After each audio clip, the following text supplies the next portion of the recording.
With the rise of globalization comes the rise of many negative things for the world's cultures, economies, and environments. One major negative effect that worries me constantly and I am passionate about is pollution. Pollution has become a major problem throughout the world on land, in air, and water. Pollution has gotten worse since globalization has drained the world's natural resources, destroyed rainforests, and created large mounds of garbage and waste everywhere. A place where many do not know garbage can be found in large amounts is in the Pacific Ocean. There currently is a patch of garbage, mainly plastic waste, in the Pacific Ocean the size of Texas, floating between California and Hawaii. This research brief explores the history of the Pacific Trash Vortex, aka the Great Pacific Garbage Patch, and the research and cleanup being attempted to fix this environmental hazard. The Great Pacific Garbage Patch is a gyre of marine litter in the central North Pacific Ocean. A gyre is a large system of rotating ocean currents.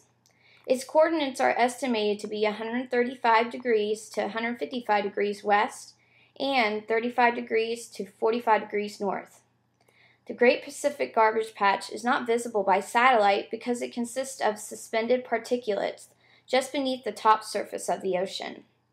This patch mainly consists of a high concentration of pelagic plastics that can be found in pacifiers, bottles, toys, shoes, wrappers, toothbrushes, and bags. Most of this waste comes from cruise ships, and waste dumped into the ocean or on the shores of surrounding countries. This patch is identified not necessarily from vision, but mostly from obtaining water samples and finding that the plastic debris in this area is higher than normal. This area also consists of not just plastic, but chemical sludge and debris.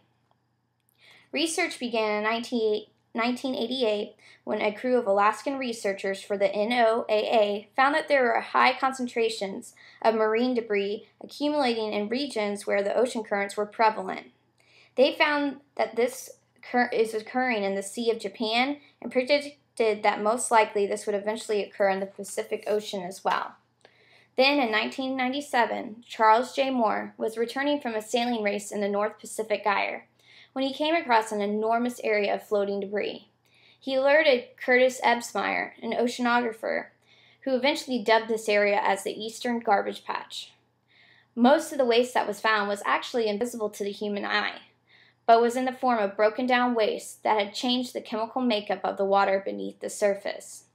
Eventually, it was found that a similar patch existed in the North Atlantic currents as well. The Great Pacific Garbage Patch formed due to marine pollution that got trapped within the ocean's currents. They eventually get trapped in the center of the currents to create a large area or mass of waste and debris. Because most of the waste is small plastic particulates just below the surface, it is not visible to the naked eye, but must be found by water sampling. It has been said that this patch ranges from 270,000 square miles to 5,800,000 square miles, only up to 8.1% of the Pacific Ocean. Since the discovery of the patch, research has gone into cleanup and causes of the large patch of debris and waste.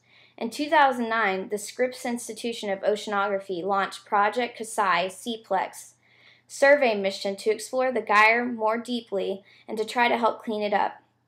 They found in 100 consecutive water samples in the area in various depths that plastic debris was present. They also found small items made up of plastic debris and that they increased in concentration as they got closer to the center of the gyre. They also found that the debris was not invisible as people thought. Just below the surface, they discovered confetti-like pieces of plastic debris. As research continued, it has been found that the Great Pacific Garbage Patch has not just affected the ocean itself, but also affected animals, fish, and possibly humans. Animals that have been found to be affected by the waste are sea turtles, jellyfish, marine birds, and fish. With this, if humans eat the fish from this area, we could potentially ingest these toxic chemicals formed by the waste, which could cause sickness, cancer, or death. To this day, the Great Pacific Garbage Patch still remains in the Pacific Ocean and continues to grow to increased waste caused by globalization and products made with plastics. This patch will continue to grow until we stop using so much plastics as consumers, and 2, until companies use more biodegradable materials. We should be conscious consumers and choose products that are recycled or biodegradable for the sake of our environment, our world, and our health. As long as the Pacific Gyre continues to spin, which will probably be forever, we need to keep our coastlines clean and work to monitor ships more with their disposal of the waste. Sadly, the cleanup won't be easy since the material is in small particles and not large objects. We will have to find a way to chemically break it down faster or find something that can extract it or filter it out of the millions of gallons of water. I feel strongly about this issue because I don't want our beautiful oceans and wildlife to become victims of our wastefulness and carelessness. I feel we need to pick up the mess that we made here and in other oceans and work to not add more to the problem. It then will become the company's responsibility to create less packaging and more environmentally safe packaging instead of going on for what is flashy and cheaper.